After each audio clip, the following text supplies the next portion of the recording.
आई काय बनवतेस? काळा मसाला बनवते. घरगुती काळा मसाला. घरगुती काळा मसाला. अच्छा, काय काय साहित्य लागतं त्याला? त्याला ना धने लागतात. थांब सांग. ही मोहरी लागते. हां त्याच्यानंतर धने लागतात. हां आपले घरात वापरतो ते जिरे लागतात. ओके. नंतर सुंठ लागते. अच्छा. दालचिनी लागते. हम्म, तीळ लागतात. हम्म, खोबरं लागतं. हम्म, आणि आता हे सगळे गरम मसाले हम्म. याला शाही जिरे म्हणतात. बोल ना.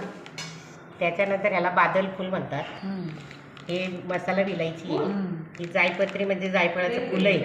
हम्म, ही काळी मिरी आहे. हम्म, त्याच्यानंतर हे हळकुंड आहे. हे खडा हिंग आहे. हे त्रिफळ आहे. त्याच्यानंतर हे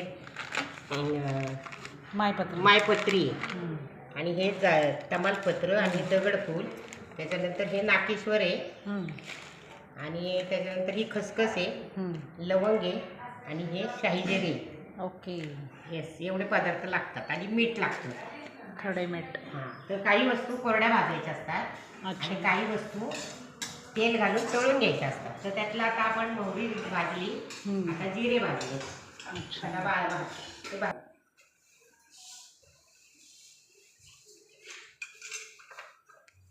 हे बाकीचं सगळं तळायच्या वस्तू आहेत ना.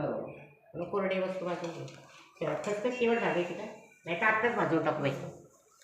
हे मोहरी तीळ आणि खसखसचा मिक्सरमध्ये बारीक करायचं, कारण ते ना मसाल्यात अक्का राहतं. तीळ आणि खसखस. तीळ आणि खसखस आणि खोबरं घ्यायचं. खोबरं खोबरं पण तळून घ्यायचं आणि मिक्सरमधनं बारीक करून घ्यायचं. अच्छा. आणि ते मसाला कुटल्यावर नंतर द्यायचं. मग ते चाळला ना मसाला, मग ते एकत्र करतात आणि परत कुटतात.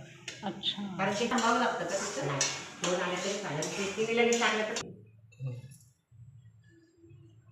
बस बस बस बस. हा ना तळताना असा फुलतो बरं का उजवला. हिंग. असा फुगडतो जरासा. अच्छा. तोंड मागं द्यायचं. उडतं अंगावर तेल बिल. अच्छा. हळकुंड पण अशा ठेवतील बघा.